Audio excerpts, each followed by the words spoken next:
primero, en estas circunstancias que estamos viviendo estos dos últimos días, expresar en nombre de Fernando, mío y de la asociación así, lógicamente el sentimiento por la desgracia tan terrible que hemos tenido en este país con las inundaciones de la Dana, ¿no? Es una cosa terrible, ha sido un tema terrible, van por 160 muertos esta tarde y los que quedan, por lo que se ve, ha sido una cosa. En nombre nuestro, pues el sentimiento por esta terrible desgracia. En segundo lugar, pues presentaros esta conferencia que vamos a hacer, como se decía antiguamente, a la limón, entre Juan Fernando Martínez Atienza y este servidor que les habla. La hemos titulado Granada y Motril, misterios, leyendas y sucesos extraordinarios.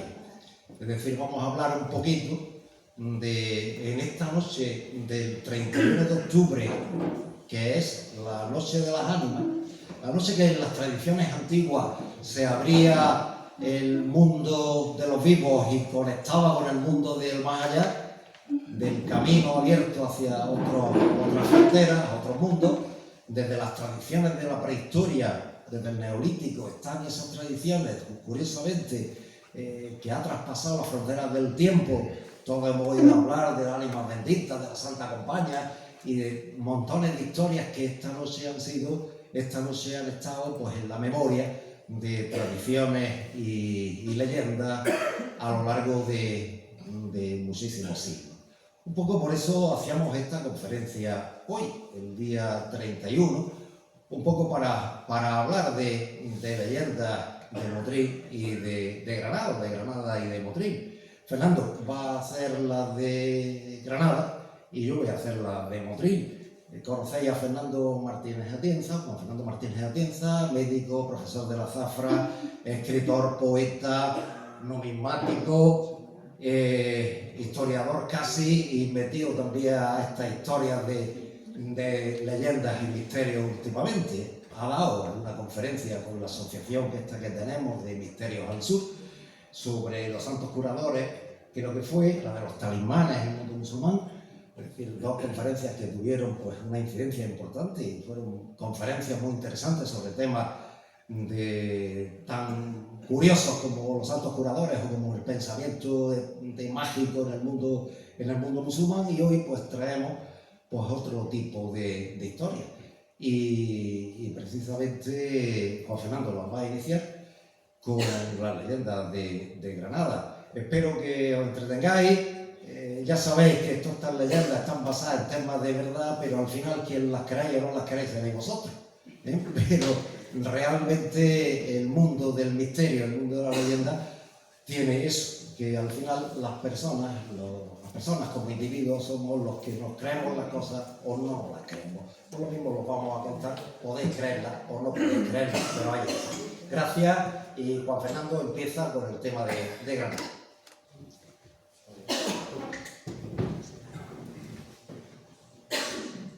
Yo, como siempre, sabéis que no me gusta hablar sentado porque me encuentro ahí muy encerrado.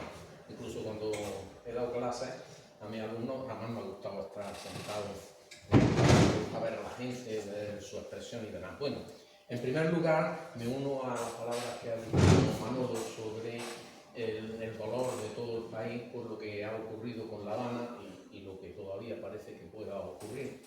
Son cosas que de vez en cuando nos viene un palo de este tipo y bueno, toda la vida han existido, desde luego. Incluso voy a hablar yo también de una riada en un momento de mi historia, pero bueno, es lo que hay y tenemos que soportarlo con fuerza.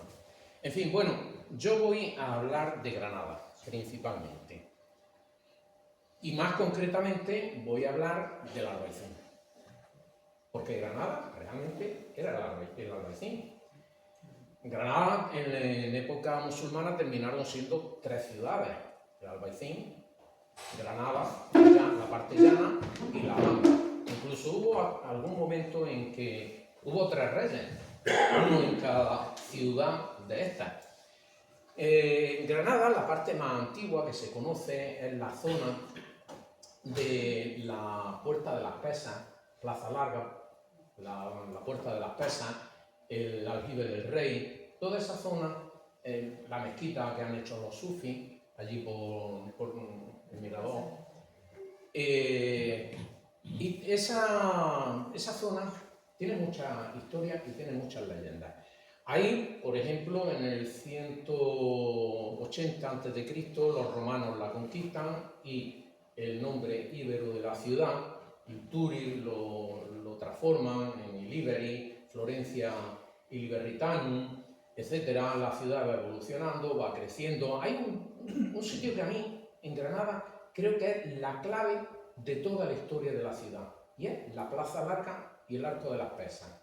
Ahí, ese arco era la entrada de la ciudad más antigua y hay datos de que ahí estaba también la puerta íbera y estaba la puerta romana y luego la musulmana. En ese sitio existe un mercadito que se hace de productos de la Vega, de verduras, de tomates, de frutas y demás, y en ese lugar parece que durante 2700 años ininterrumpidamente se han hecho esos mercados. Se han ido prorrogando en el tiempo, se han ido dándole el alimento a la ciudad. Subían por la cuesta de la Alacaba la gente de la Vega en todas las épocas y allí vendían sus productos a la gente de la ciudad. Era muy típico en muchas ciudades que hubiera este tipo de mercado en la entrada. De hecho, la Puerta de las Pesas se llama de las Pesas porque ahí en época musulmana, cuando a uno de los vendedores le confiscaban pesas que estaban adulteradas, que estaban amañadas, le daban su castigo, que podía llegar a ser incluso cortarle las orejas, la nariz. Las pesas que estaban fraudulentas las colgaban allí, y si nos pasamos por el sitio, veréis que sigue habiendo unas pesas. Lo que pasa es que estas que las pusieron en la última restauración, porque las anteriores vinieron algunos avispados, se las llevaron, las robaron, pero yo de chico las recuerdo haberlas visto, las auténticas, las musulmanas, en esa puerta. Bueno, el Albaicín tiene miles de leyendas. Yo he escogido unas poquitas. No porque no podemos extendernos tanto, pero cada calle, cada edificio, cada zona tienen sus leyendas. Hay algunas, por ejemplo, los gatos del Albaicín. ¿Qué pasa con los gatos del Albaicín? Los gatos del Albaicín tienen su leyenda. Vamos a ver, ¿qué son esos gatos? ¿Por qué en el Albaicín hay tantos gatos? ¿Y por qué el río Darro, a su paso entre el Alambre y el Albaicín, lo llamábamos de chicos el río Los Gatos? Porque además, cuando un gato estorbaba, lo que se hacía no de protector, se llevaba al río, se tiraba allí. Cada vez que había una avenida de agua, pues se ahogaban todos los gatos y luego se iban otra vez repoblando. Pero resulta que cuando conquistan los cristianos, la ciudad, en 1492, entran las tropas castellanas en el Albaicín y se encuentran mujeres, viejos, niños y miles de gatos. ¿Qué pasa aquí? ¿Qué cosa más extraña? Entonces cuenta la leyenda que antes de que entraran los cristianos, los soldados, los comerciantes, los hombres más punteros, los que más habían movido la ciudad y demás, hicieron un pacto, posiblemente diabólico, que consistió en transformarse en gatos para poder seguir allí eternamente. Y esos gatos del Albaicín son el alma de aquellas personas, de aquellos hombres que siguen rondando la ciudad del Albaicín. Bueno, hay miles de leyendas. Por ejemplo, la iglesia del Salvador, eso fue antes mezquita, y en esa mezquita dicen la leyenda que la construyó un musulmán, comerciante muy rico, comerciante de perfumes, y que se gastó 70 kilos de ámbar para que se mezclara con la masa el cemento, que el mortero que se estaba haciendo la mezquita, y por lo tanto cuando el sol le da tiene un olor especial aún hoy, porque los muros siguen siendo los mismos, y huele a ese ámbar. El ámbar es la sustancia que se le echa a los perfumes para que dure mucho el perfume durante mucho tiempo, por eso es muy cara. 70 kilos sería una auténtica fortuna. Bueno, leyendas de estas tenemos a millones, todas las que nos dé la gana. Ahí estoy yo, con mi madre en un puente del río Darro, porque realmente yo el amor por la historia, por las leyendas, por todas esas cosas se lo debo a mi madre. Mi padre era una persona muy trabajadora, muy bien, pero muy centrada, demasiado centrado para mí. Mi madre, sin embargo, era mucho más fantasiosa y me cogía por las tardes, me decía, chicos, vámonos a descubrir Granada. Y nos íbamos y me iba contando leyendas. Yo creo que más de una se la inventó ella. Me parece a mí, porque tenía mucha inventiva. Pero otras muchas eran leyendas muy tradicionales de Granada.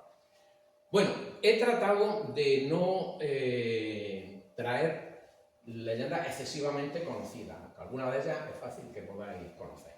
La primera de ellas es una tragedia junto al río Darro. Esa tragedia ocurre en este palacio. Este palacio es la Casa de Castril, donde desde 1917 está el Museo Arqueológico, y tiene una cosa muy curiosa del siglo XVI, y tiene esta ventana aquí que está tapiada y pintada con trampantojas. Por cierto, una ventana muy similar a la que tiene este mismo edificio allí en la esquina. Tiene una cierta similitud, aunque esta no está tapiada, pero esta sí. ¿Estuvo tapiada también? ¿Ah? Pues mira, espero que la leyenda no fuera la misma. Bueno, pues resulta que aquí, este edificio lo construyó don Hernando de Zafra. Hernando de Zafra era nieto de otro Hernando de Zafra, que fue el secretario de los Reyes Católicos, que fue la persona encargada de la negociación de la rendición de la ciudad. Y allí estuvo meses y años tratando de rendir la ciudad, hablando con Boabdil. Fue el que le llevó personalmente las capitulaciones a Boabdil, y al final los Reyes Católicos le regalan una buena parte del Albaicín Bajo, que está la Casa de Zafra, que está un poquito más arriba de esto, que está bastante deteriorada, pero bueno, está el convento de las Bernardas que hay al lado, todo eso era de él, hace concesiones y demás, pero el nieto se construye este edificio. Don Hernando de Zafra, el nieto, resulta que tenía una hija que se llamaba Elvira, nombre muy típico de Granada, doña Elvira. Pues doña Elvira Padilla, el padre se llamaba Luis de Padilla y Niota, pues resulta que la hija la tenía muy encerrada, la tenía entre algodones y quería casarla con un noble de allí, pero la muchacha resulta que se enamora. ¿De quién se va a enamorar? De un mozo guapo, noble, pero de una familia enemiga. Entonces se ven en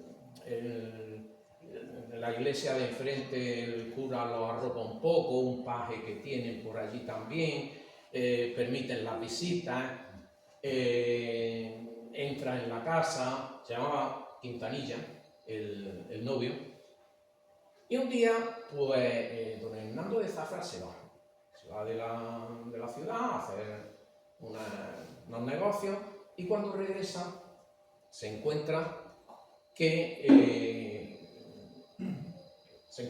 va a ver la habitación de la hija, y dentro de la habitación de la hija se encuentra a un paje que se llamaba Luisillo y la hija en paños menores. ¿Qué es lo que piensa el hombre? Bueno, se ha liado con el mozo, con el paje, pero por supuesto de sangre noble, nada en absoluto, entra en cólera, pero no era él. Quien estaba con ella era Quintanilla. Y resulta que el paje, viendo que venía el señor, sube las escaleras corriendo para avisarla. El Quintanilla coge y salta a través del balcón. El salto, como ves, como no se mató. Pero bueno, y se escapa y sale corriendo. El padre, pues, don Hernando, muy cabreadísimo, su honor, la honra, no sé cuánta, su hija única, pues organiza la naval y agarra a Luisillo y lo condena a colgarlo, a ahorcarlo de esa ventana precisamente, que era donde estaba el dormitorio de la hija, donde lo había descubierto. El muchacho, pues jura y perjura que él no tiene nada que ver, que él no se ha acostado con la hija, que para arriba, que para abajo. El don Hernando no lo cree al muchacho y termina ahorcándolo. Yo lo que no sé quién está ni de dónde andaba, mientras tanto. Corriendo. Sabría acojonado, iría por Málaga o menos, posiblemente. Entonces, cuando lo ahorca, don Hernando manda tapiar la ventana. El palacio llevaba poco tiempo construido. La tapia, le hace los traspantojos y demás, y pone aquí arriba una leyenda que es muy conocida: esperándola del cielo. Claro, eso, ¿cómo se interpreta? Pues es una frase muy pía, que estoy esperando la gracia del cielo, tal. La leyenda dice que no. La leyenda dice que cuando fue a colgar a Luisillo, le dijo que no lo perdonaba, que no lo creía, y que si tanto él esperaba del cielo que viniera, que esperara la clemencia del cielo. Y mandó escribir la frase esperándola del cielo. Bien, pues encierra a la hija en la habitación, le ha tapiado el balcón y la deja encerrada en una habitación totalmente oscura. La niña, con el tiempo, se desespera y termina envenenándose y muere. Muere y se acaba la descendencia de los Zafra, desgraciadamente. Pero don Hernando de Zafra, ahí no acaban las ilusiones, porque cuando don Hernando de Zafra muere, van a enterrarlo, y ese día cae una tromba de agua tan impresionante que se lleva el féretro de don Hernando por el río de Arro abajo y nunca más se volvió a encontrar, cuenta la leyenda. Y desapareció, no pudieron enterrarlo, y desde entonces dicen que su alma vaga por el río Darro intentando encontrar un sitio donde descansar en paz, sitio que no le dejaron. Pero bueno, el edificio sigue también con otras muchas leyendas. Se habla de que hay una mujer vestida de blanco, joven, recordemos que doña Elvira tenía 18 años, y que recoge el palacio con una vela en la mano. Eso lo compuesto yo, por supuesto, ¿no? Y esta muchacha, a todo el que ve, le comunica paz. Incluso en 1999 hay una historia que se cuenta de una empleada de la limpieza del museo que de pronto se siente muy mal, se sienta en un banco de los que hay por allí y empieza a darle los extractores de la muerte a la mujer. Y aparece, cuenta ella, esto es verídico que lo cuenta y sale en el periódico. Cuenta que de pronto vio aparecer una muchacha vestida a la antigua, de forma medieval, con ropas medievales, dice. La mujer que se le acerca, le sonríe y en ese preciso instante ella empieza a sentirse mejor. Y a continuación se le quita todo. Va a los médicos a ver qué le pasa, le hacen pruebas, análisis y demás, y no encuentran absolutamente nada. Y esa mujer nunca más volvió a tener ningún problema de salud. Supongo hasta bien de morir, claro. ¿No? Es una de las leyendas más bonitas, creo yo, que tenemos en Granada. ¿Eh? Que si está abierto aquello país. Sí, sí. Claro. Para que no encontrarme a la mujer, a ver si me espabila. Vete por la tarde, ¿no? Hará una semana o así estuve, porque además han encontrado un ídolo calcolítico ahí en la Grande, pedazo de piedra enorme, que lo intervinieron en barajas que lo iban a cortar al extranjero, y parece que es de la zona de Atarfe, ¿no? Bueno, hay especulaciones sobre lo que pueda proceder, pero de Granada seguro, y lo han depositado en el museo arqueológico. Entonces merece la pena ir a verlo. Está en una habitacioncita en el patio, más o menos aquí, más o menos aquí. en esa zona que no se vea. Una habitacioncita pequeña, lo han puesto con sus vídeos, contando la historia y demás, merece la pena. Y estuve para una semana, un poco más, viéndolo, y merece la pena, en este museo arqueológico, la casa de Castril, subirse a la planta alta. Tienen cerrada la sala de arriba, no le han puesto contenido, porque el museo tiene un montonazo de piezas que está todo guardado y no se ve nada más que media docena, las más principales, una pena, pero en fin. Pero aquí, desde donde está hecha esta foto, que la he hecho, esta la hice yo, hay unos banquitos puestos en los que merece la pena quedarse un rato sentado contemplando ese espectáculo, que es impresionante. Granada tiene grandes monumentos, de acuerdo, pero tiene una cosa que la mayoría de las ciudades no tienen, y es el escenario. Granada tiene un escenario único, impresionante, que se ve desde gran parte de la ciudad. Bueno, y ahora le cedo la palabra a Manolo, que nos va a contar una historia. Otra historia. Otra historia. Bueno,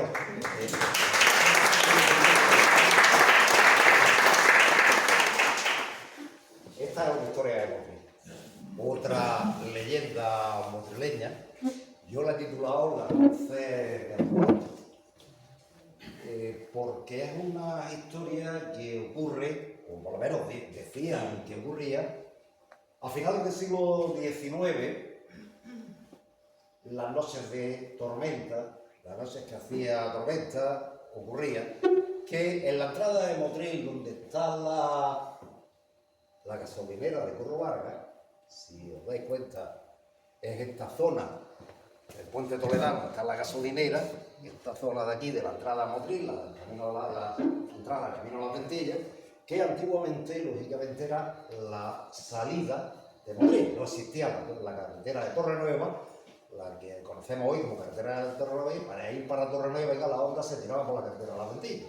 Es decir, que era el camino tradicional. Justo eso era la entrada o la salida de Motril, como queráis llamarlo. Pues en esa salida, en esa zona donde más o menos está la gasolinera de Clavada, en esta fotografía de los años 60, se ve claramente todavía el espacio, no está tan densamente construido como está hoy, ahí está el hotel Tropical. Decía que en las noches de tormenta, en esta zona de la entrada a Motril, donde había una antigua cruz que se llamaba la Cruz de las Heras, ahora la veréis, que después se trasladó a otro sitio, esa noche de tormenta se veían en el suelo luces entre verdosas amarillentas en el suelo de esta zona. Lógicamente, corrió entre los motrileños pues esa historia de que aquellas noches de tormenta no se podía pasar por ahí porque eran los muertos, la arma de los muertos las que aparecían en esa entrada a Motril, y por lo tanto era terrorífico, porque encontrarse con una luz puesta allí en el suelo, o luces allí en el suelo, pues recordaban a los muertos. No se equivocaban mucho, ahora veremos por qué, pero efectivamente todo el mundo tuvo terror a entrar en las noches de tormenta, las noches de lluvia, en esa zona donde hoy está la gasolinera. ¿Veis? Ahí está la cruz, esa cruz que la estáis viendo ahí en la entrada del convento de Capuchinos. Esa cruz se llamaba la Cruz de las Heras. Esa estaba justo donde está la entrada del camino de la Ventilla. Lo que pasa es que después se trasladó ahí a esa zona delante del convento de Capuchinos en los años 20. Fijaros, ahí la tenéis. También aquí está la Cruz de las Heras. Esta cruz es la que estaba ahí, en la que estaba la entrada de Motril. Existía, yo no sé si la misma, pero con el mismo nombre, hay datos de esa cruz desde el siglo XVI, finales del siglo XVI, principios del siglo XVII, y ahí la tenéis en la entrada de Capuchinos, o esa farola que ahora está en la Plaza de los Jardinillos, pero antes estaba también en Capuchinos. Pues la misma cruz, esta que tenéis aquí, es lo mismo que estaba en aquella época en Capuchinos, que en época de Escribano, el alcalde de Escribano, se trasladó a los Jardinillos cuando se hicieron. Pues tenían razón, eran forofacos. Porque a principios del siglo XX, una de las veces que salió la Rambla de Capuchino, se encontraron con que lo que había ahí era una fosa común, una grandísima fosa común. Sería un carnero, seguramente. Es decir, que los carneros eran lo que antiguamente en las grandes epidemias de los siglos de la Edad Moderna usaban para las fosas comunes, enterraban a la gente en las fosas comunes. Hay datos de que sepamos de dos que aparecen, siempre Motril se ha callado mucho toda esta historia, pero efectivamente aparece una fosa común en esa zona. Es normal pues que las luces, seguramente los fuegos fatuos de las noches de tormenta, de la materia orgánica, de los enterramientos que había en esa fosa común, pues evidentemente asustaron a los motrileños de aquella época, y como veis, no se equivocaban mucho cuando decían que eran las luces de los muertos, porque efectivamente había muertos donde estaban enterrados. Una grandísima fosa común, por lo que contaba, una grandísima. Sabemos que hay tres, o por lo menos conocemos que hay tres. Otra estaba en la Plaza de las Parragueras, y otra estaba en la Huerta de San Francisco, un poco más para arriba de la Huerta de San Francisco. Algunos se construyeron un chalet encima, pero bueno, el caso es que en esta historia, como veis, formó parte de la leyenda de los motrileños, del alma de los muertos que andaban por estas calles de la entrada a Motril. Tenéis una foto de principios de los años 60. Veis esa entrada a Motril, donde estaba. Pues en esa entrada a Motril, donde decían los motrileños que existía esa leyenda de las luces de los muertos, que en las noches de tormenta asustaban a la gente de ese Motril oscuro, donde todavía no había luz eléctrica. Sí que es verdad que habían puesto las primeras luces de gas, pero seguramente en esta zona no habría ninguna luz de gas, porque la habrían puesto todas en el centro de Motril, no habían puesto ninguna. Imaginaros en la mentalidad oscura de las noches de tormenta, pasar por ahí y de pronto ver luces verdes en el suelo, el alma de los muertos. Efectivamente, una leyenda que parte de una historia real, que es un carnero, una fosa común en la entrada del camino. Por eso estaba la cruz de la Gea, porque las cruces antiguas se utilizaban para marcar el sitio donde se había construido una fosa común. Motril tenía bastantes cruces en ese aspecto. Todavía en el siglo XVIII se conservaban tres. Hay un documento que dice todavía se conservan tres de los antiguos carneros de las epidemias. Ya en la actualidad solo conservamos una, que es la del Carmen. El resto, pues prácticamente han desaparecido. La del Carmen. Y esta es una historia muy curiosa del Motril de aquella época, el Motril del final del siglo XIX, un Motril oculto, absolutamente nocturno, donde el miedo pues, era una de las cosas curiosas de aquella época. Fernando, te toca Granada.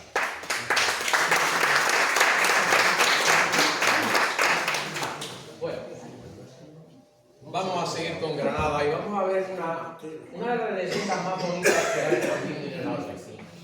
La de la calle del Beso. La calle del Beso, o calle en su día del Conde de Cabra, es un callejoncito que hay allí en el Albaicín, la parte baja, dando cerca del Darro, al lado del Palacio del Almirante, que ahora se lo ha quedado la universidad y hacen allí exposiciones y actividades y cosas de esas.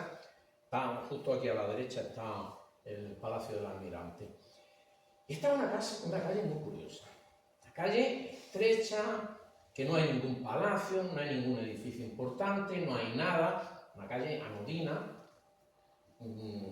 casi hasta fea, podríamos decir. Pero en esta calle ocurrió un hecho maravilloso, muy relevante, que según cuentan las crónicas, fue impactante para la ciudad. Aquí podéis ver la calle, lo que es, ¿no? No una calle que no dice nada, con 4 edificios. Y en ella hay una placa, aquí, que cuenta que en el siglo XVIII en esa calle vivía una familia normal, de gente trabajadora, pero que tenían una hija, jovencita, que era el encanto del barrio. La niña era maravillosa, buenísima, guapísima, servicial, a todo el mundo adoraba, la adoraban, vamos, la maravilla del barrio. Y esta niña pues se enamora de un mozo de alrededores. No, esta vez no hay pelea, Esta vez los padres sí querían que se casara con el mozo. El mozo era buena gente, trabajador también, aquí no hay nobles por medio. Era guapo, era correcto, todo el mundo también lo quería al mozo y demás. Pero un día que están preparando ya la boda, a 3 o 4 días de la boda, ya con el vestido de novia hecho para ella y todo preparado, por la mañana se levanta la madre, va a despertar a la hija y se la encuentra muerta. Un drama para ella, para el padre, para la familia, para todos los vecinos. Allí se va todo el mundo a llorar, drama colectivo de toda la ciudad, acuden gente desde todos los barrios llorando a la pobre niña que ha muerto unos días antes de la boda, y están desesperados. Las comadronas de las vecinas pues cogen a la niña, la amortajan con el propio vestido de novia que iba a llevar, que iba unos días después, y la tienen allí para enterrarla. Al día siguiente, por la mañana, van a cerrar la tapa, y la madre, llorando, desesperada y demás, le da un beso a la niña en la frente, y la niña abre los ojos. Entonces, todos los llantos y todas las penas que tenía se transforman en todo lo contrario, una alegría inmensa, baile. Bueno, aquello fue una fiesta impresionante, ni el corpus siquiera, de la alegría de todo el mundo de que la niña había resucitado por el amor de una madre, porque tanto la quería la madre que la había hecho resucitar. Pero luego llegan los aguafiestas y dicen, no, es que la niña era cataléptica y se había quedado allí traspuesta, creían que estaba muerta, pero no estaba muerta, estaba en estado de coma, y que, según dicen, pues hasta se enteraban de las cosas, y que a la gente le provoca mucha angustia porque ven que los van a enterrar, y al final las historias que conocemos de gente viva que la han enterrado porque creían que estaban muertos, de todas esas leyendas conocemos muchas, pero bueno, esta es una de ellas, y queda mucho más bonito que el amor de la madre hizo que resucitara a la hija, ¿no? Y el caso es que luego, pues a los pocos días después, se casan efectivamente el mozo y la mozuela, y fueron el resto de su vida felices, no tuvieron ninguna otra contrariedad en su vida, y no pasó nada, fueron felices y comieron perdices. Y en la calle hay unos apartamentos estos turísticos, y pusieron no hace mucho una placa con la historia, más o menos, de esta calle del Beso. Esta es la otra punta de la calle, que también vemos que no tiene nada especial, la calle. Es una historia pues, muy bonita.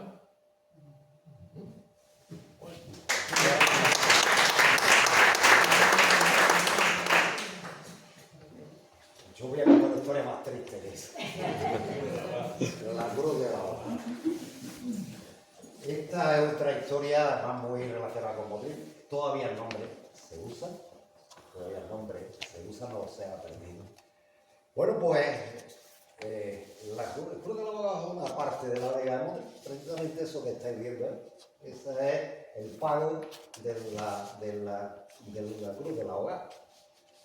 La historia contaba, esta parte de la Vega de Motril siempre fue pantanosa, era una zona muy pantanosa. Contaban que antiguamente una madre y un hijo andaban por este camino de la Vega, y el niño se le cae a una de las charcas que había allí y se ahoga. Por eso, aquello fue una cosa terrible, ¿no? La madre, el Motril, medio Motril, decían que en aquella época no habría mucha gente, fueron a buscar al niño, el caso que no encontraron nunca el cadáver del niño, que fue una desesperación. En recuerdo de eso, ahí, que hoy no existe, existió hasta la guerra civil, después se destruyó, había una pequeña cruz de piedra, que de ahí le viene el nombre al parque, la cruz del ahogado. Fijaros en el plano de la Vega, aquí está, esta es la zona de la cruz del ahogado, esta es en la zona de del Camino Patria, pues esta zona de aquí. Supongo que los que sabéis de campo sabéis mucho más que yo de esta zona, pero ahí es donde se llama la Cruz del Ahogado en la historia de Motril. Bueno, pues decía que por las noches, cuando alguien pasaba por el camino de la Cruz del Ahogado, lo que se le aparecía era el niño, que siempre repetía la misma palabra: mamá, ¿dónde estoy? En recuerdo de eso, por eso se puso la cruz. Es verdad que se perdió durante la Guerra Civil, una pena, pero efectivamente esa leyenda quedó en Motril, y durante mucho tiempo la gente de Motril que venía por la Vega andando, que se venía muchas veces de la Vega andando, no pasaban por la Cruz del Ahogado a partir de que se oscurecía, a partir de las 6 de la tarde. Vayamos a que nos encontremos el niño que nos pregunta por el sitio dónde estaba, y efectivamente la aparición del niño no sería nada agradable. La historia está ahí, podemos creerlo o no creerlo, pero curiosamente el nombre se ha conservado: el palo de la Cruz del Ahogado. Adelante.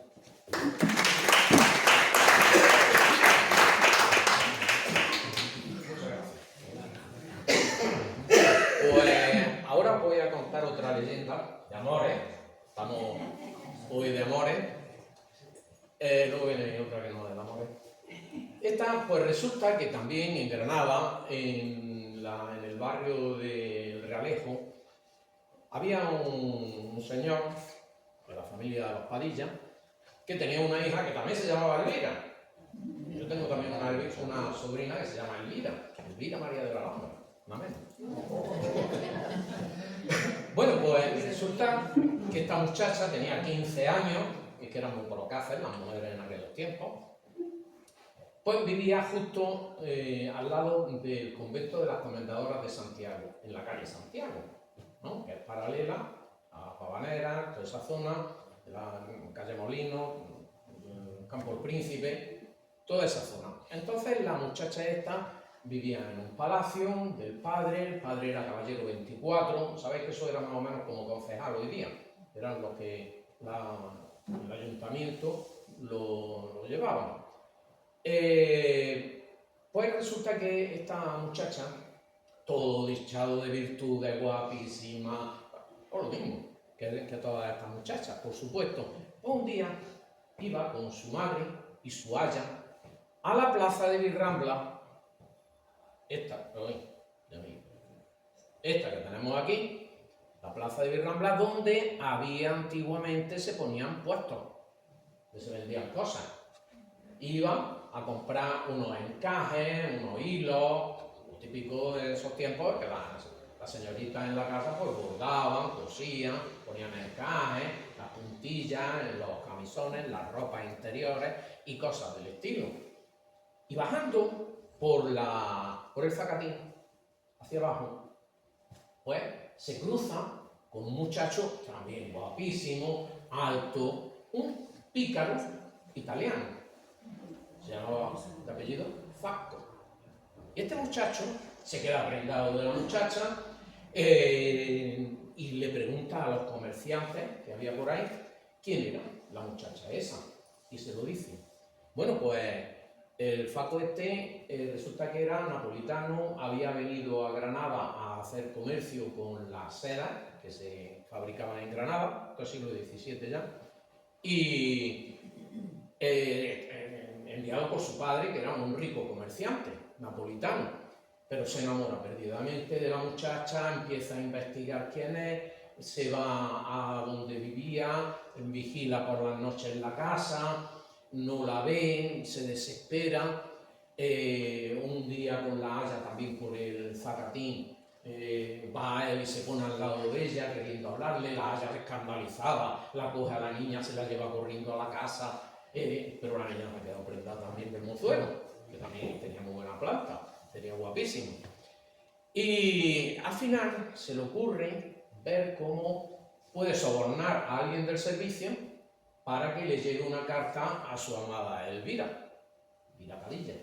Y lo consigue, encuentra a una moza del servicio a la que le paga unos maravedís y le lleva una carta. La niña, dentro del palacio, tenía su lugar preferido, que era un patio rodeado de cipreses, y en ese patio el padre le había regalado una fuente de mármol que estaba allí, estaba en ese patio, y ella se sentaba al lado de la fuente y leía historias amorosas que conseguía sustraer a escondidas de la Haya, que no se lo permitía, por supuesto, y la fuente la llenaba de flores, y su fantasía amorosa y todas esas cosas, cuando recibe la carta de Facundo. Entonces la sirvienta se la entrega y ella, todo enamorada, pues, termina accediendo a que el mozo entre a visitarla. Entra allí a visitarla y entre arrumacos, besos, ya sabes qué más. Pues el muchacho decide que quiere casarse con ella, y viendo que ya sus negocios han terminado, se va a hablar con el padre. El padre entra en cólera, también cabreado, porque no quiere que su hija única además, se vaya y nada por nada menos, y se pierda, y su herencia, y su nombre, su apellido, y sus cosas desaparezcan. No lo consiente en absoluto. Lo echa, además lo combina a que se vaya inmediatamente de la ciudad, si no le va a mandar a los alguaciles, que son además el jefe de la cuadrilla, es muy amigo suyo, y con el que quiere casar a su hija, otro noble, y el otro desesperado le implora, llora, le ruega, el padre nada, impasible, no consiente. Pero la hija, que estaba por allí bordando y demás, oye la pelea, la discusión, inmediatamente sube a su dormitorio, hace allí un atillo de ropa con lo que pilla a mano y sale corriendo por las puertas de servicio y espera al napolitano fuera. Cuando él sale todo desesperado, se la encuentra y deciden que van a huir juntos. Se van a la pensión donde él vivía, coge él todas sus cosas y con sus criados, que llevaba criado el muchacho, no era pobre, que era rico, salen de Granada por la Puerta del Rastro. Puerta del Rastro es Puerta Real, una puerta que había a la entrada de la calle Mesones, que por ahí se salía, y por ahí salen afuera de la ciudad y se encaminan por el camino de Motrín. Pero al llegar al Suspiro del Moro, que no estaba donde está hoy, estaba más para allá, que era el camino, estaba un poquito más lejos, pues los criados del padre los detienen, empiezan una terrible lucha, hasta que al final, a espada, claro, hasta que al final lo matan a él. Ella se abraza al muchacho, llora amargamente, él le dice que la quiere con desesperación y que la querrá por la eternidad. Al final el muchacho muere, a ella los criados la cogen, la llevan a la casa, el padre cabreadísimo coge y la condena a que la encierren en el convento de Santiago, que está justo delante de la casa. Por cierto, he intentado averiguar dónde estaba el palacio no existe hoy día por lo visto, ni he conseguido averiguar dónde pudo estar, pero sí, esta historia es real, esto no es una leyenda. Bueno, pues entonces la niña dice que antes de que la encierren en las comendadoras de Santiago, que la dejen por última vez ir a su fuente, y allí desesperada se desmaya, la madre la encuentra y ve que en la fuente está llena de flores. Las flores habían brotado como por milagro dentro de la fuente. Ya al final la cogen a la niña, la meten en las comendadoras de Santiago, que es este convento de aquí, precioso por cierto, y hacen unas cruces de mayo maravillosas. Yo tuve una casa justo enfrente. Yo veía ahí a la monja. Bueno, total, que al final la niña se queda allí encerrada de por vida, pero los padres mueren y no tienen descendencia ninguna, el palacio queda abandonado. Al final se corre la voz por la ciudad de la fuente del amor, la fuente que hemos visto anteriormente, esta fuentecita, y los novios se colaban en el edificio, en el patio, para declararse su amor, hacerse su arrumaco y cosas del estilo. El edificio al final cayó en ruina y fue derribado, pero esa fuente sigue existiendo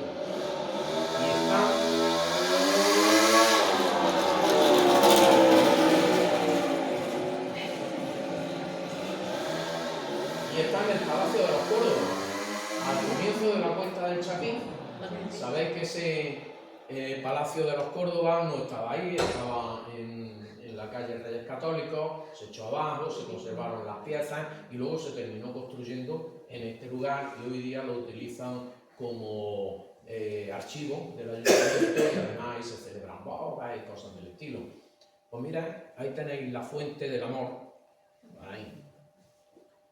ahí tenéis la fuente del amor a la que siguen yendo los amantes a jurarse amor eterno junto a la fuente y dejar unas flores en recuerdo de doña Elvira de Padilla.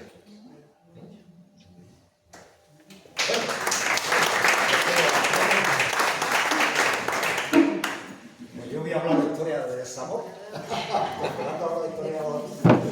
La he titulado Un cadáver acusador. Es una historia real. Ocurrió en Motril en 1910. Seguramente en esta casa. Está publicado en el Defensor de Granada, Crimen o Suicidio, es el artículo que encabeza el Defensor de Granada, y dice que había ocurrido en una casa enfrente de la iglesia del Carmen. Puede ser esta o puede ser algo más abajo. La historia es una historia terrible. Es la historia de un médico que se llamaba García Vélez. Lo pone ahí, el nombre supongo que es real, o el nombre, la historia es real. Lo que voy a contar no es historia leyenda, ¿no? Pero el nombre del médico real parece que el matrimonio se llevaba mal, él la trataba mal, y de pronto un día, en ese mes de mayo de 1910, unos gritos desgarradores pues hacen que los vecinos se concentren a ver qué pasaba en esta casa. Él, que parece que, el periódico lo dice, parece que daba mala vida, malos tratos a la mujer, la había hecho beber un bote de ácido nítrico. Es decir, creo que el ácido nítrico es agua fuerte, ¿no? Es decir, el agua fuerte. No exactamente. Evidentemente, ella parece que muere. Ahí dicen crimen o suicidio. El periódico dice que ella muere con ese tema, con este bote de ácido nítrico que el marido le dio. La hacen el velatorio en la habitación, en el dormitorio de la casa, y cuando el marido entra al dormitorio, el cadáver se levanta y la acusa al marido de asesino. Es una historia que se repite mucho en la mentalidad, es decir, un cadáver hablador. Hay otra historia de Motril, uno que se encuentra en la Sierra Luja, por ahí cerca de Vélez, muerto, se lo traen, lo ponen en la Plaza España, y cuando todos se acercan, el cadáver se levanta y señala a uno de los que lo están viendo, en el siglo XVI, otro cadáver hablador. Pero en este caso, este tema ocurre en Motril. Imaginaros el Motril de aquel mes de mayo de 1917, la que se dio en Motril, con que el rumor de que el cadáver de la mujer del médico se había levantado en su velatorio para acusar al médico de que era su asesino. Unos gritos alarmaron a todos los que estaban allí en el velatorio, porque curiosamente esta mujer empezó a gritar, el cadáver de esta mujer empezó a gritar diciendo tú me has matado, ¿no? Es lo que repetía. La noticia, digo, está publicada en el Defensor de Granada. Hasta ahí la historia, eso circuló por lo que se ve en Puerto Motril. El Defensor recoge esa historia de ese cadáver que se levanta y acusa al marido del asesinato delante de todos, porque parecía que ella, por eso el periódico titula Crimen o Suicidio, ¿no? Porque no sabían muy bien si es que ella se había tomado el ácido nítrico, se lo había dado al marido. A partir de este momento, el marido es acusado de asesinato, detenido por la policía, porque el cadáver lo había acusado públicamente en el velatorio, lo había acusado públicamente que había sido un asesinato, que lo había matado. El caso es que después viene la segunda parte. Es verdad que este rumor, pues, bueno, os podéis imaginar el escandalazo que se dio en Motril de aquel mes, del mes de mayo de 1910, pero fijaros, en el mes de octubre de 1910 hay un artículo publicado en el Defensor de Granada, ahí lo tenéis, donde un familiar de la mujer, un hermano de la mujer, escribe al Defensor de Granada contando que no es verdad, que había sido un accidente, que ella se había tomado, había confundido la botella y se había tomado el ácido nítrico, el agua fuerte.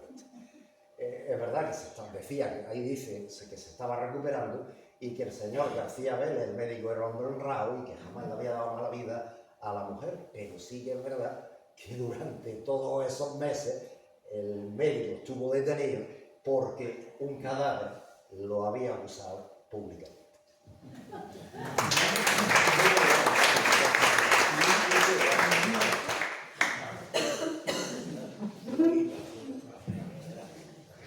Bueno, la leyenda de la Fuente de los Leones. Hay muchas leyendas. Yo he escogido una, que creo que es la más bonita de todas, porque cuentan que durante la época nazarí, que se construye por la fuente esta, vino a Granada una muchacha que se llamaba Zaira, una princesa, hija de un rey. El rey era de un país musulmán, pero de la península arábiga, de muy lejos, y terminan llegando a Granada. Ella era también todo dechado de virtudes, maravillosa, buenísima, guapísima y de todo lo del estilo. El padre, sin embargo, era todo lo contrario, era un tirano, era brusco, soez, un desastre de hombre. Y la tenía a ella siempre encerrada, no la dejaba salir a ninguna parte. Entonces, ella descubre en la Alhambra un patio, y en ese patio, un patio muy luminoso y demás, a ella le gustaba estar. Y un día pasa por allí, no sé cómo, pero bueno, dice la leyenda, que un tal Arturo la ve y se enamora de ella. Muchacho, va a verla, le pide, estoy enamorado de ti, pito flauta, y ella le dice, no, aléjate porque es que como mi padre te vea, te corta la cabeza y no quiere que nadie se me acerque y demás. Y el muchacho se va, pero luego vuelve y efectivamente termina el padre pillándolo y lo condena en una mazmorra allí de la Alhambra, lo condena a morir y ella va a suplicarle al padre que por favor lo perdone y demás. Pero entra en la habitación del padre y allí se encuentra el diario del padre. Y no quiere ella leerlo, pero al final lo lee. Y se encuentra una frase que la deja destrozada completamente. Y es que dice, yo he matado al rey y a la reina y me he apoderado de Zaira. Gracias a mis 11 hombres he conseguido ocupar el trono y ser el rey. Ahora Zaira pensará que soy su padre. Espero que la princesa nunca se entere del maleficio de su talismán. Porque ella llevaba colgado un talismán al cuello que le había regalado su madre antes de morir. Claro, ella cuando su madre muere es muy pequeña y la madre no puede contarle la historia de que este hombre había matado al padre y a la madre y que no era el verdadero rey, ni era siquiera su padre. Entonces ella, desesperada, se va al patio, que todavía no se llamaba de los Leones, y allí reúne al rey y a sus 11 hombres y empieza a echarle en cara que había matado a su padre, que a su madre, que se había apropiado del reino, que era un tirano, que lo pone de ropa de Pascua. Y el otro, viéndose descubierto, pues termina reconociendo que sí, que efectivamente que él ha matado a su padre, que era el auténtico rey, y que le den morcilla, que es lo que hay, y que ella está presa de él y que no hay más remedio. Pero en ese momento resulta que el talismán que ella llevaba al cuello se activa, porque cuando ella conoce la verdad, el talismán que le había dado la madre le dio poderes, y como ella tenía esa rabia como un león en su cuerpo, transformó al supuesto rey y a sus 11 hombres en leones de piedra. Leones de piedra que luego los utilizaron para hacer la fuente de los leones. Y que dicen que cada uno de ellos tiene los rasgos del rey y de los hombres que llevaban allí con él. Bien, esa es, ya digo, una de las leyendas, la más bonita que conozco yo, pero hay otras muchas leyendas, historias o ideas de qué es esa fuente, porque es una fuente que no tiene sentido. En la Granada musulmana no tiene sentido la fuente, por qué la hicieron, para qué la hicieron. Bueno, hay también muchas teorías. Una de ellas es que es un reloj, una clepsidra, o sea, un reloj de agua, y que según la hora del día echaba el agua por un león distinto, iban rotando, etcétera, y que debajo había unos mecanismos, que también es una leyenda muy bonita, esa, pero ya para otra vez. También hablan de que puede ser un reloj de sol, simplemente porque según las sombras de los leones se puede saber la hora del día en la que estamos, y eso sí que es absolutamente cierto. Bueno, pues esa es la historia.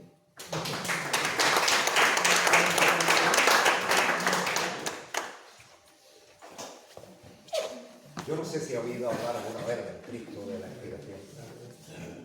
El Cristo de la Expiración era una imagen, esa que tenéis ahí, que existió en los hospitalitos.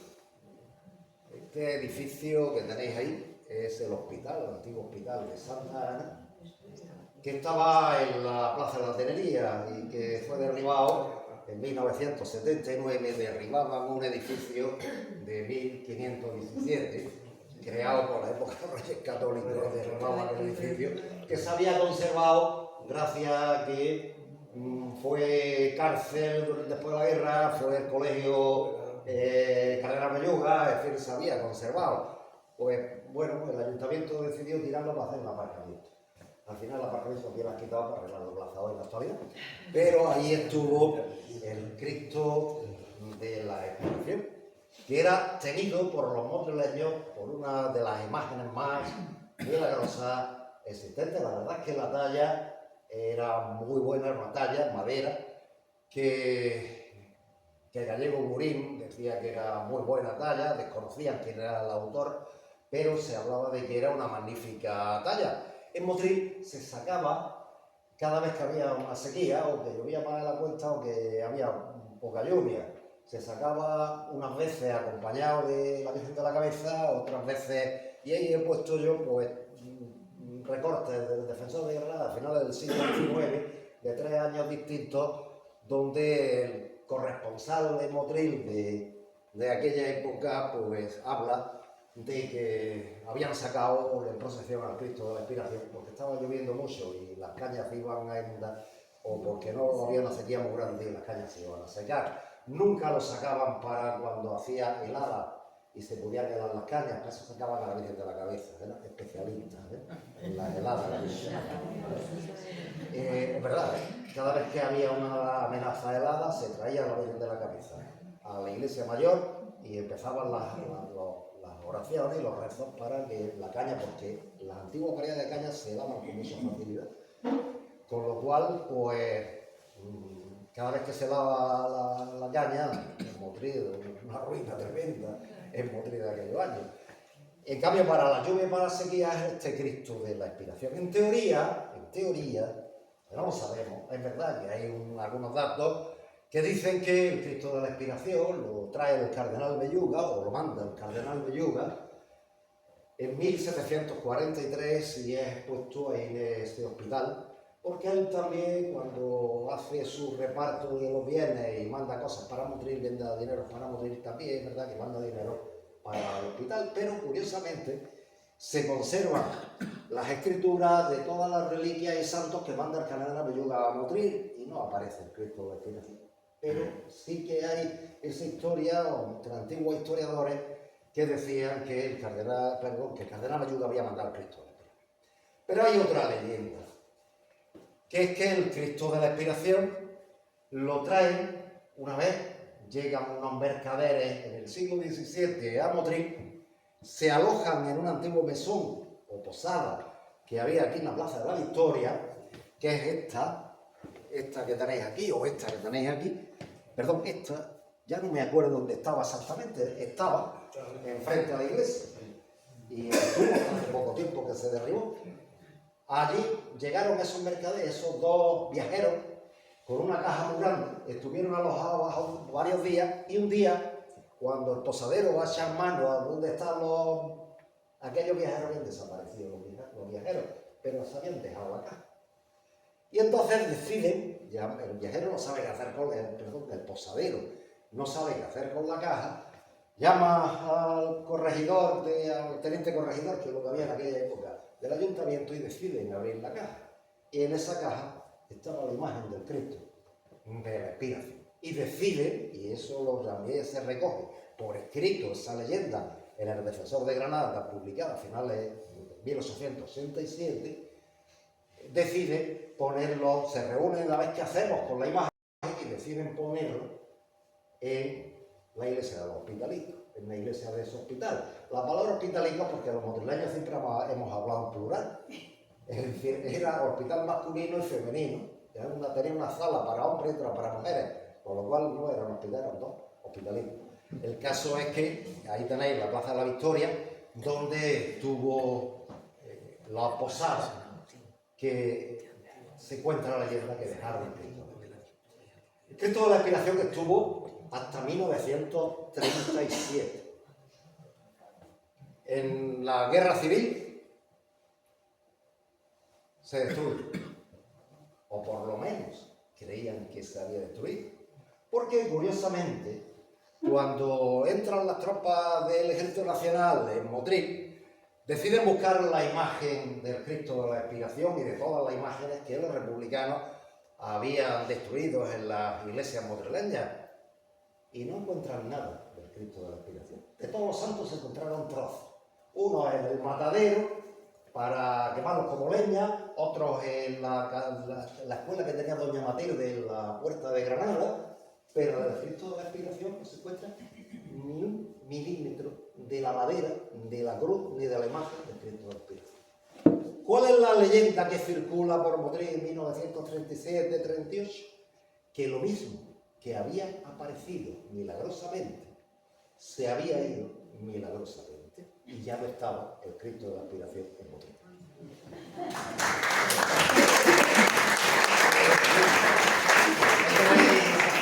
De los hospitalitos en el año 37. Me recuerda tu historia a la historia del libro que se presentó no hace mucho en el aula de pensamiento, que se llama La Luz de Granada, y va sobre un Cristo también, pero que está en la iglesia de San Luis. Mi compañero de la juventud. Bueno, la no muerte de Lorca. No puede haber un gran personaje del que no se diga que realmente no está muerto. Elvis Presley. No, Elvis Presley sigue vivo. Además lo vemos todos los días. Todos. No murieron, sino que hicieron como que habían muerto. Pues de Lorca resulta que en el año 70 y tanto llega a Granada un periodista que se llamaba... Aro Vallejo, y este periodista viene al centenario del fusilamiento de García Lorca. García Lorca ha sido muy renombrado desde que fue fusilado. Aquí tenemos, por ejemplo, una noticia de las primeras que aparecieron, ¿no? Dice: recogemos del diario de Albacete la siguiente información, que la mandan desde Guadix. Rumores procedentes del frente cordobés, que no han sido hasta la fecha desmentidos, hablan del posible fusilamiento del gran poeta Federico García Lorca por orden del general Cascada. Bueno, pues entonces este hombre, este periodista, cuenta que hizo una publicación, es real, ¿no? Hizo una publicación en la que cuenta que se vino a las sesiones estas que iban a dar en conmemoración, no le gusta aquello, lo ve flojo, tal, y decide que se va, pero mientras espera al tren, pues se va a tomarse unas copas por ahí y se encuentra con un hombre mayor que se llamaba Rogelio Bermejo. Rogelio Bermejo fue, según nos sigue contando este periodista, fue panadero de Calcasa.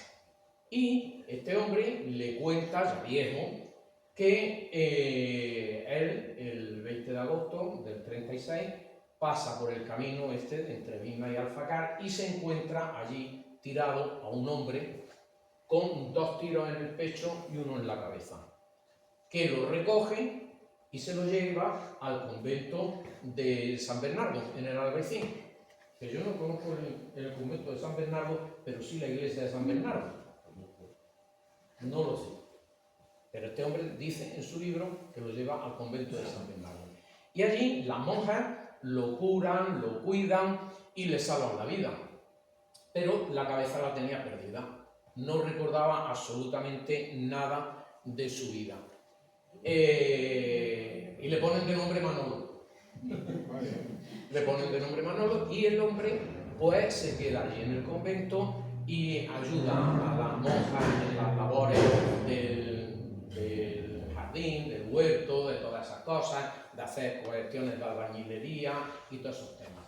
Este hombre muere, el Manolo este, muere en el año 58 y el Bermejo este que lo rescató no sabía quién era, pero en los años 70 ve un noticiero de estos del Nodo, un documental y demás, y dice, contra, si este es el hombre que yo rescaté y que le llevé a las monjas, este es García Lorca, que no murió en aquel momento. Entonces, incluso el periodista divulga esta fotografía, en la cual se ve al Bermejo, al panadero, se ve a García Lorca y a las monjas, a San Bernardo, a la Bernarda. Esto, claro, se extiende la noticia, empiezan a divagar y a decir que si Lorca, que si pito, que si flauta, que si para arriba, que si para abajo. Pero resulta que pocos días después de la publicación del libro, digo que está publicado el libro, de la publicación del libro, el periodista Fernando Marías y Juan Blas le presentan una querella por plagio por difamación, porque resulta que esta fotografía la hicieron en Televisión Española para promocionar un programa que se llamaba La Página Oculta de la Historia, y esa historia venía de un libro de Fernando Marías que se llamaba La Luz Prodigiosa, en la que contaba esa supuesta historia que era absolutamente mentira. Y la historia del periodista apareció en un programa de la tele que se llamaba Enigmas, dirigido por Fernando Jiménez del Oso. Y en fin, pues al final resulta que el pobre de García Lorca sí fue asesinado, no murió en el año 58, sino en el 36, y ahí acaba una historia, una leyenda que se gestó y que vemos que viene de una mentira completa y que se puede además históricamente demostrar que no existió. Muchas gracias. Bueno, ya la última, que como estamos en No sé de Ánimas, no voy a dejar contar la historia de Ánimas. Esta historia, y por lo que se ve fue muy famosa en Madrid de principios del siglo XX, me la cuenta don Antonio Gelarte, tu padre, Manolo. Una mañana del año 82, creo que fue, yo trabajaba en el archivo del ayuntamiento y muchas mañanas se sentaba allí conmigo y me contaba muchísimas historias que, por desgracia, no fui capaz de grabarlas ni anotarlas, se me han olvidado, pero esta no se me olvidó, porque además fue muy curiosa. Las historias contaban en Motril que la noche del 5 de enero toda la noche, el 5 de enero, 7 ánimas de 7 mujeres, 7 fantasmas, 7 mujeres y 2 niñas subían por la calle Comedia y terminaban en el cementerio de la Iglesia Mayor. Terminaba igual que la procesión de ánimas que se contaba en Motril también en la cruz de la ánima de la Iglesia Mayor. La historia es muy curiosa, la historia de yo cuando me la cuenta don Antonio, pues evidentemente digo, mira qué historia más bonita de ánimas, donde que hay 20.000 en todos los pueblos, y además en una época donde se contaban muchas historias de ese tipo. Después, por desgracia, se ha olvidado, la televisión ha cambiado mucho las cosas. Pero pasaron los años y los años 90, me acuerdo un día que estaba en la Chancillería de Granada, el archivo de la Chancillería, me fui a buscar papeles viejos, como digo yo, estaba trabajando sobre la historia del azúcar en Motril. Y viendo papeles viejos en la Chancillería me encuentro este documento que tenéis ahí, de 1771, en la Casa de Comedia que había entre la calle Comedia y la calle la calle Catalana, donde hoy está el edificio donde estuvo la tienda de Tote, en el edificio grande en la calle Catalana, y estuvo la calle Comedia. Hubo un accidente. Estaban representando una obra de teatro y parece que los frailes de San Francisco, del convento de San Francisco, que estaba en lo que nosotros hemos conocido como la Huerta de San Francisco, la Huerta Ronda, por allí, estaba allí, parece que tiraron unos globos fantoches con fuego debajo y todo el teatro, que estaban viendo una compañía de volatines en la Casa de Comedia, miraron al cielo, vieron las luces en el cielo y se asustaron, creyendo, empezaron a decir fuego en el cielo, fuego en el cielo. En aquella época los hombres se sentaban en el patio del teatro y las mujeres en las plateas, estaban separadas, ¿no? Los hombres se levantó, la gente se levantó para salir corriendo, pero los hombres del patio fueron detenidos, no salieron en tropel porque estaba el corregidor allí y los regidores y consiguieron parar a que no salieran corriendo. Pero en cambio las mujeres de las plateas bajaron corriendo por las escaleras y en el tumulto murieron 7 mujeres y 2 niñas. Ahí está el documento, es decir, que es una cosa real. Se hace el informe, ahí se manda el informe a la Chancillería, que era el juzgado de aquella época en Granada. El entierro de aquellas mujeres se hace por la noche y en secreto para no crear escándalos públicos. Incluso el corregidor publica un mando diciendo que el que vaya al entierro tiene pena de cárcel o latigazo, con lo cual pues el entierro se hace en secreto, no hay una pompa funeral como era típico de aquel siglo XVIII, que todo el entierro era una cosa muy vistosa, porque iban todos a que se armaba la de Dios, cada vez que había un entierro, en medio pueblo. El caso es que a estas mujeres la entierran en secreto, la entierran por la noche sin ningún tipo y la enterrarían pues, en el cementerio que había Motril, en la parte de atrás de la Iglesia Mayor. Bueno, pues esa historia debió ocurrir, que en la calle Sacristía, una recreación de imágenes de estas 7 imágenes. Curiosamente coincide la historia que me cuenta don Antonio de las fantasmas de las 7 mujeres y además coincide el día, porque ese accidente de la Casa de Comedias también fue una tarde del 5 de enero y se enterraron aquellas mujeres, huye corriendo, aquella tarde y aquellas niñas del 5 de enero. Pues todas las noches del 5 de enero, esas almas de las 7 mujeres y las 2 niñas, con una especie de rosario que iban hablando o rezando, recorrían la calle Comedia, la calle Sacristía, entraban por la parte de atrás de la iglesia hasta el panteón, el cementerio, le decían el panteón, de atrás de la iglesia mayor. Ahí tenéis las antiguas fotos de la Plaza Mayor por la entrada de la Plaza de la Libertad y ahí tenéis los restos de la Cruz de las Ánimas, que ahí estuvo puesta la cruz del cementerio, la Cruz de las Ánimas. No ha quedado nada más que la huella donde ha estado la cruz. Aquí tenéis, esto esta foto es muy mala, de principio del siglo, está muy la Plaza Burgos, esta es la Casa de Comedia. Bueno, en recuerdo de este accidente, el ayuntamiento decidió poner una hornacina en la fachada de esta casa con 7 cruces. Por cada una de las mujeres, la niña, evidentemente en aquella época nada, ¿no? 7 cruces. Pero sobre 1885, cuando los Rabasa, la familia Rabasa, que eran los dueños, tenían un almacén ahí en la parte de abajo de la antigua Casa de Comedia, que ya en esa época no se usaba como Casa de Comedia, reformaron la fachada, quitaron la hornacina con las cruces. Y en ese momento desapareció esa extraña procesión de 7 mujeres y 2 niñas, de la noche del 5 de enero, que todos los años recorrían la calle de las Comedias. Fijaros cómo una historia real se convierte en una leyenda. Curiosamente, una historia que fue absolutamente real, probada con documentos históricos, se convierte en una leyenda que contaba en el Motril de principios del siglo XX. Y con esto termino.